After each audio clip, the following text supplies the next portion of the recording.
Chers internautes, je vous adresse en ce merveilleux jour mes salutations fraternelles. Que la bénédiction du Très-Haut vous accompagne là où vous vous trouvez maintenant. Je voudrais en ce jour partager avec vous un message qui s'intitule « David et l'arche de Dieu ». Nous connaissons tous, de près ou de loin, l'histoire du roi David, homme à qui Dieu lui-même a rendu un témoignage en disant « J'ai trouvé David, fils d'Isaïe, homme selon mon cœur. » Nous connaissons ses exploits, nous connaissons sa bravoure, notamment lorsqu'il a combattu le géant Goliath, où toute l'armée d'Israël était en train de fuir, ils avaient peur, ils tremblaient, mais David s'est dit, moi, je vais au nom de l'Éternel. Et nous avons vu par la suite, il a eu la victoire parce qu'il ne comptait pas sur lui, mais il comptait sur la grâce de Dieu. Donc le titre de mon message encore, comme je vous ai dit, s'intitule « David et l'arche de Dieu ». Mais un jour, alors que David a eu la victoire sur ses ennemis, il voulait transporter l'arche de Dieu dans la ville où il habitait, à savoir Jérusalem. Et là, c'était tout un événement, le transport de l'arche de Dieu. Histoire qu'on peut voir dans le livre de 2 Samuel, au chapitre 6, au verset 1 à 3. 2 Samuel 6, verset 1 à 3. David rassembla encore toute l'élite d'Israël au nombre de 30 000 hommes. Et David, avec tout le peuple qui était auprès de lui, se mit en marche depuis Balé-Juda pour faire monter de là l'arche de Dieu, devant laquelle est invoqué le nom de l'Éternel des armées, qui réside entre les chérubins au-dessus de l'arche. Ils mirent sur un char neuf l'arche de Dieu et l'emportèrent de la maison d'Abinadab sur la colline Uza et Acho, fils d'Abinadab, conduisaient le char neuf. Amen. Amen. Donc nous voyons que c'était tout un événement, non seulement le roi en personne, mais une suite d'hommes, souvent de femmes, de jeunes, ils se sont mis en marche pour transporter l'arche de Dieu. On pourrait se dire, mais pourquoi cette arche était si précieuse? Pourquoi cette arche était si précieuse? Cette arche, comme nous le savons, elle était faite de bois d'acacia, c'est-à-dire un bois qu'on trouvait qui poussait dans le désert du Sinaï. Et cette arche était recouverte d'or à l'intérieur comme à l'extérieur. Mais cette arche était précieuse pas seulement par ceux qui le recouvraient, en premier lieu aussi par son contenu, parce qu'elle renfermait les tables de la loi, elle renfermait la manne, ce pain qui descendait du ciel pour donner la vie à tout le peuple d'Israël. Elle renfermait aussi la Vierge d'Aaron. Certes, cela était important, mais ce qui faisait, je dirais, la valeur, pourquoi cette arche était si précieuse, c'est que sous cette arche se trouvait ce qu'on appelle le propitiatoire. C'est là que Dieu avait choisi de résider. Et Salomon, lorsqu'il a construit le magnifique temple, lorsqu'il va adresser une prière, il va dire « Dieu est tellement grand que les cieux ne peuvent le contenir. » Pourtant, Dieu, dans son amour, qu'est-ce qu'il a voulu faire? Il a voulu habiter avec les hommes. Et Dieu, il avait un endroit bien précis où, effectivement, il a établi sa présence. Et quand David est parti avec tout ce peuple d'Israël, ce qui était précieux surtout, c'est la présence de Dieu. Et que dit le Seigneur à Moïse? Parce que Moïse a conçu un tabernacle d'après le modèle. Parce que Dieu lui a montré le modèle des choses d'en haut. Le modèle de ce qui se trouve dans le ciel. Et il nous a dit le livre de l'Exode au chapitre 25 au verset 22. Exode chapitre 25 verset 22. C'est là que je me rencontrerai avec toi, du haut du propitiatoire, entre les deux chérubins placés sur l'arche du témoignage. Je te donnerai tous mes ordres pour les enfants d'Israël. Amen. Amen. Ce qui était très important, ce n'était pas l'or seulement qui recouvrait l'arche, mais surtout, et surtout, la présence de Dieu. C'est là que le Très-Haut, celui dont, comme dit, je vous l'ai dit tout à l'heure, comme dit Salomon, les cieux, il est tellement puissant, tellement grand, que la création même ne suffit pas pour contenir ce Dieu si puissant. Et pourtant, il a décidé d'être là, de résider là et de donner ses instructions là. Mais nous savons que plus tard, eh bien, cette arche était dans le lieu très saint. Quand Salomon va construire le temple, plus tard il sera détruit, et après, du temps de Jésus, il y aura un temple, mais cette arche se trouvait le lieu très saint. Et le souverain sacrificateur, une fois par année, eh bien, qu'est-ce qu'il faisait? Il amenait du sang, il faisait l'aspersion du sang dans le lieu très saint. Donc ce sang était pour d'abord le souverain sacrificateur, le moyen de salut, et aussi pour tout un peuple. Et nous voyons qu'au bout du propitiatoire, il y avait des chérubins. Les chérubins comme pour garder, les gardiens de la présence de Dieu. C'était là. Des créatures que Dieu a créées pour garder ce qui est le plus précieux. La présence du Seigneur. Mais revenons au transport de l'arche de l'Alliance par le roi David. Passage que nous avons vu tout à l'heure dans 2 Samuel où David avec le peuple transporte l'arche de Dieu. Mais si David a transporté l'arche de Dieu, on peut voir que c'est une belle action. Ils ont mis l'arche sur un char neuf. D'apparence, on pourrait se dire, eh bien, ils ont raison. Sauf que Dieu avait dit que cette arche devait être portée par les Lévites. Donc David, tout joyeux, tout content, entreprend cette expédition de cet objet si précieux que constitue l'arche. Seulement, il met l'arche sur un char. Ce qui n'avait pas été ordonné par Dieu, parce que le Seigneur avait des instructions vraiment très précises. Cette arche devait être transportée par des Lévites. Et par sa construction, eh bien, il y avait du support justement qui permettait le transport de l'arche. Donc David, tout content, il met cette arche sur un char. Les Philistins, certes, l'avaient fait autrefois, mais les Philistins ne connaissaient pas Dieu. C'était des gens polythéistes. C'était des gens qui avaient une certaine révélation de Dieu, mais une révélation limitée. C'est comme autrefois en Amérique. Les Indiens, vous savez, les Indiens, eh bien, ils avaient une connaissance d'un être supérieur. Ils l'appelaient le Grand Esprit. Comme bien d'autres encore ont une connaissance vraiment d'un être suprême. Ils vont donner plusieurs noms. C'est comme cela autrefois que l'apôtre Paul, qui visitait la ville d'Athènes, c'était une ville une ville culturelle, où il y avait de nombreux savants, il y avait des philosophes, et l'apôtre Paul va parcourir la ville d'Athènes.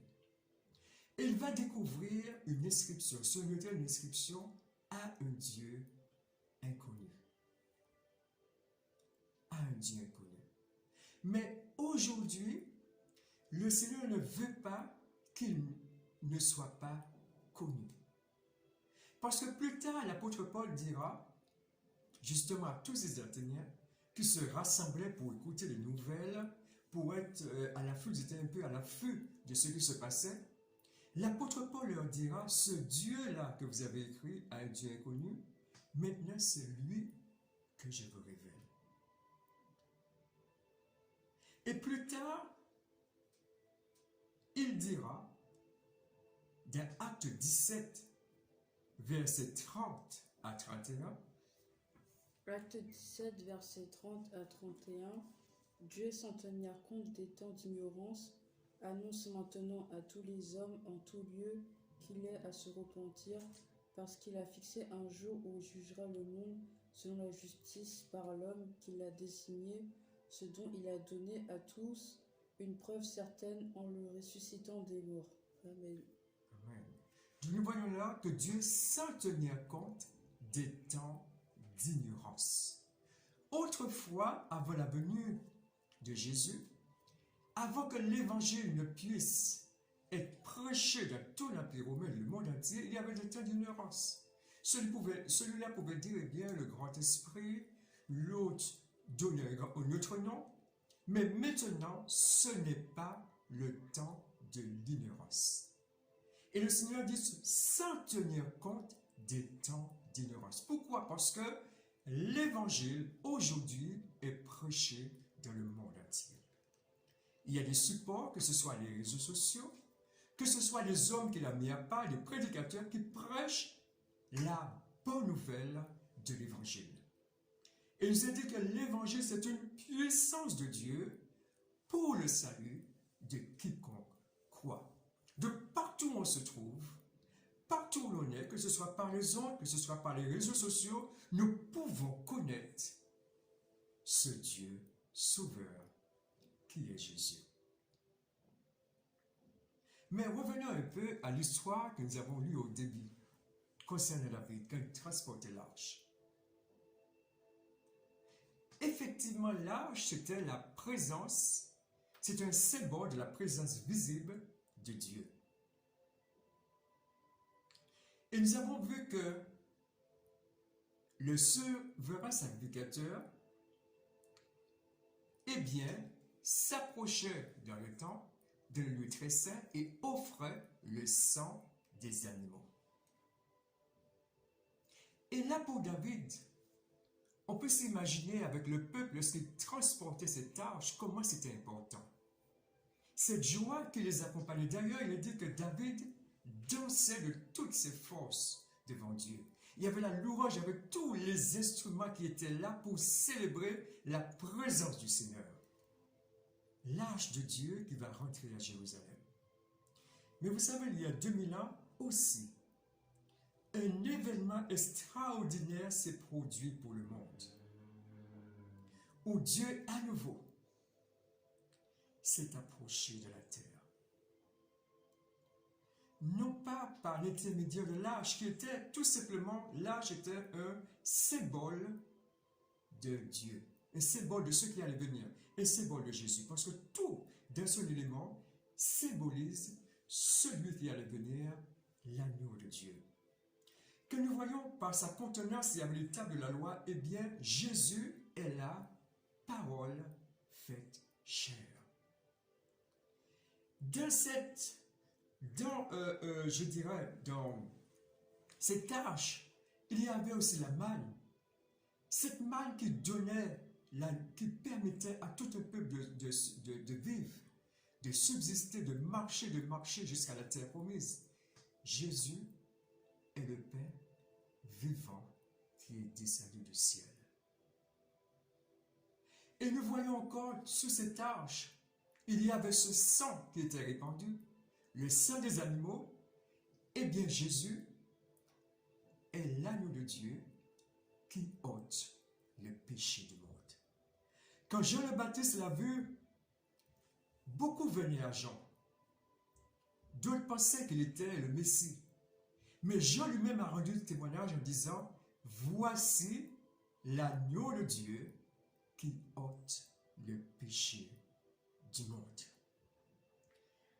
Et Jésus a été non seulement le sacrifice, mais il a aussi été le sacrificateur. Et à plusieurs reprises, son sang a coulé. À plusieurs reprises. Lorsque les soldats, vous savez, l'ont arrêté, il était le jardin de ce jardin, il avait l'habitude d'y aller, le jardin de Gethsémani. Lorsque les soldats l'ont arrêté, il est dit que les soldats lui ont mis une couronne d'épines. On peut se dire que les soldats n'étaient pas tendres avec lui. Ils ont enfoncé directement la couronne. Donc le sang déjà a coulé. Après, qu'est-ce qu'ils vont faire? Ils ne vont pas s'arrêter là, ils vont le flageller. Ils vont vraiment lui faire subir tous ces outrages. Avec un fouet, vous savez, au bout du fouet, il y avait comme du plomb, cela coupait la peau. Donc on peut imaginer que le sang aussi de Jésus a coulé. Et lorsque finalement ils l'ont mis sur la croix, ils n'ont pas encore été tendres avec lui. Des énormes clous le retenaient et là encore son sang a coulé. Et finalement, lorsqu'il a rendu l'esprit, lorsqu'il est mort, il a dit que du soldat lui a percé le côté. Le sang a continué à couler. Il est sorti du sang et de l'eau. Il y a eu des témoins oculaires qui ont vu cela. Mais si le sang coulait, il y avait un aspect visible des choses. C'est que la plupart de la foule pouvait voir les ténèbres qui envahissaient la terre. Parce qu'il est dit de midi à 3 heures, eh bien les ténèbres recouvraient la terre. Même un soldat, lorsqu'il a vu la mort de Jésus, il a attesté, il a dit, celui-ci était véritablement le Fils de Dieu. Mais il y a un aspect de l'iceberg qu'on ne voyait pas. Si rappelez-nous, on va faire, on va se rappeler de la première maison que Dieu avait dit à son serviteur Moïse de construire le tabernacle. Il est dit que Moïse devait construire le tabernacle d'après le modèle de ce qu'il avait fait. Donc Dieu lui a montré un peu le modèle des choses célestes. Il a construit d'après cela. Mais plus tard, lorsqu'il y a eu la construction des temples aussi, les temples ont été construits d'après le modèle. Puisqu'il y a eu le lieu saint, le lieu très saint, il y a eu tout cela. Mais c'était une représentation des choses célestes. Et l'autre côté de l'iceberg, c'est que lorsque Jésus mourait sur la croix, c'est vrai, on a vu que les ténèbres ont recouvert la terre. Mais lorsque il mourait sur la croix, son sang coulait. Eh bien, Jésus, comme souverain sacrificateur, était en train de transporter même son propre sang dans le sanctuaire céleste. C'est ce que nous dit un peu Hébreu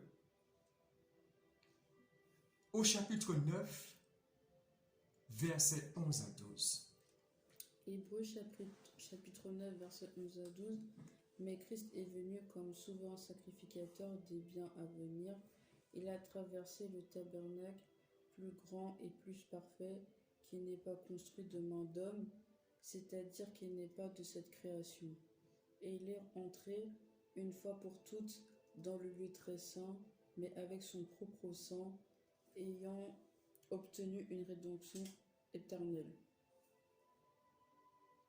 Amen. Amen. Donc Jésus, contrairement à la multitude des sacrificateurs qui étaient présents à Jérusalem à différentes époques, Jésus est rentré dans un tabernacle qui n'est pas construit par la main humaine. Et il a apporté son propre sang. Et les conséquences, c'est que la justice de Dieu, parce que le salaire, il dit que le salaire du péché, c'est la mort. Un simple péché suffit à me conduire à l'enfer. Mais Jésus a pris ma place. Il a porté son propre sang. Donc la justice de Dieu a été complètement satisfaite. Et désormais, par ce sacrifice, la réconciliation a été possible entre Dieu et l'homme. Parce que jusque-là, il y avait le péché. Il y avait ce péché qui avait mis une séparation. Mais lorsque Jésus est mort, eh bien, Jésus a amené la réconciliation. Désormais, aucun homme, aucune femme, aucun jeune ne peut dire « Je ne connais pas le chemin du ciel ». Parce que Jésus est ce chemin, Jésus est la vérité et Jésus est la vie.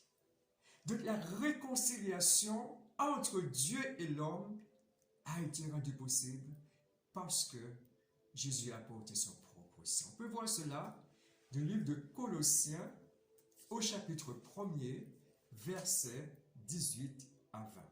Colossiens chapitre 1, verset 18 à 20. Il est la tête du corps de l'Église. Il est le commencement, le premier-né d'entre les morts, afin d'être en tout le premier.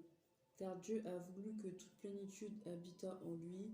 Il a voulu par lui réconcilier tout avec lui-même, tant ce qui est sur la terre que ce qui est dans les cieux, en faisant la paix par lui, par le sang de sa croix. Amen. Amen. Donc par son sacrifice, le résultat, c'est que c'est possible aujourd'hui, la réconciliation. Ce n'est pas une utopie, ce n'est pas un mensonge, mais une réalité. Parfois, autour de nous, nous entendons tellement de mensonges. Mais il y a une vérité. Et Jésus aussi est la vérité. Et aujourd'hui, il nous dit, tel que nous sommes, là où nous nous trouvons, l'âge que nous avons, ce que nous avons commis, c'est possible aujourd'hui, la réconciliation avec Dieu. Non pas par mes mérites, non pas par ce que vous allez faire, non pas par vos œuvres, mais uniquement par la foi en Jésus. Comme il est dit, celui qui croit en lui a la vie éternelle.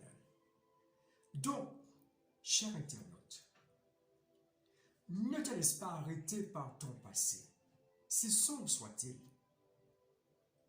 Ne te laisse pas arrêter par ton âge. Ne dis pas que tu es trop jeune ou trop vieux. Non, tant qu'il y a la vie, il y a de l'espoir.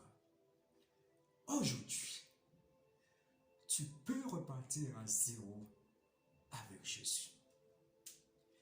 Aujourd'hui, tu peux repartir avec lui. Sache qu'il est ce souverain sacrificateur qui a porté son propre sang. Et lorsque nous venons à lui tel que nous sommes, il est dit que son sang nous purifie de tout péché. Aujourd'hui, c'est possible avec lui.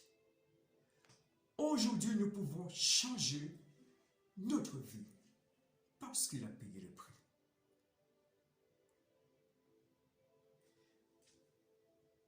Avant de terminer, je retournerai justement dans 2 Samuel, le chapitre 6.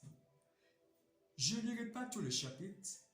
Je vais vous inviter à lire chez vous tout ce chapitre, mais juste un aspect qui m'a interpellé. Au verset 6 et 7 de 2 Samuel, chapitre 6. 2 Samuel 6 et 7. Lorsqu'ils furent arrivés à l'ère de Nacon, Uza étendit la main vers l'arche de Dieu et la saisit, parce que les bœufs la faisaient pencher. La colère de l'Éternel s'enflamma contre Uza, et Dieu le frappa sur place à cause de sa faute. Amen. Amen. Et vous savez, ce verset, Uza, ce qui est arrivé à Uza m'a beaucoup interpellé. Il a dit qu'Uza mourut. Je me suis dit, si près de la présence de Dieu, et pourtant trouver la mort. Pourquoi? Parce que normalement le roi David ainsi que tout Israël avaient reçu la connaissance de Dieu. Il savait que ce que Dieu attendait d'eux. Il savait que, eh bien, l'arche ne devait pas être portée n'importe comment. ils avaient reçu cette connaissance. Mais nous savons que, eh bien, cette tâche a été mise sur un char. On peut voir par là un peu l'influence des Philistins, parce que les Philistins, qui étaient les ennemis d'Israël, eh bien, avaient autrefois mis cette tâche sur un char. Et je me suis dit, cela m'a beaucoup interpellé, je me suis dit, Dieu n'accepte pas le compromis.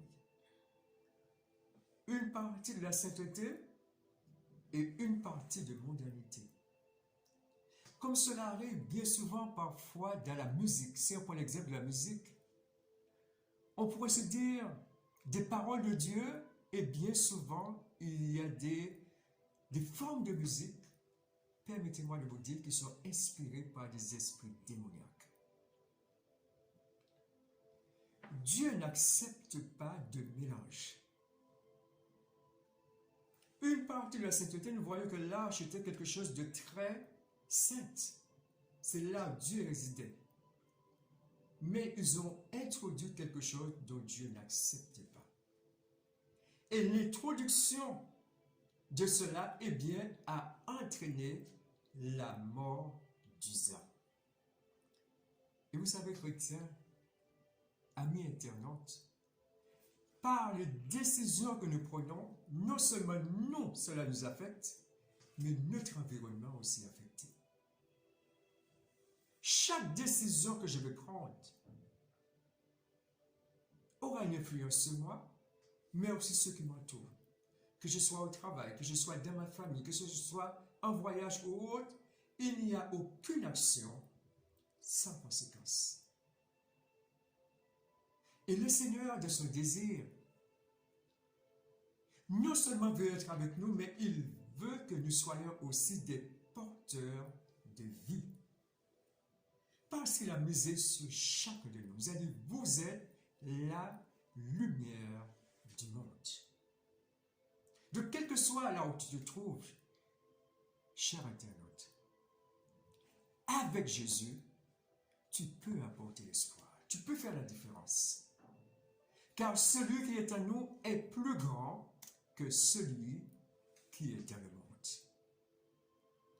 Ne dis pas je ne peux pas. Souvenons-nous de l'histoire de David. Il n'a pas combattu lui seul, mais il a dit je vais au nom de l'Éternel. Et parce qu'il ne combattait pas tout seul, eh bien le géant est tombé. Je ne sais pas aujourd'hui quel géant qui se trouve au travers de ta route. Je ne sais pas. Mais je sais une chose.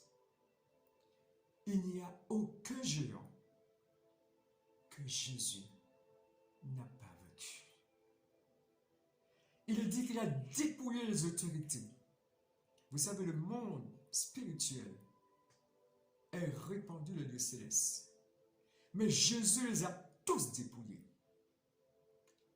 Et si nous faisons confiance en lui, sachant que celui qui est en nous est plus grand que celui qui est dans le monde.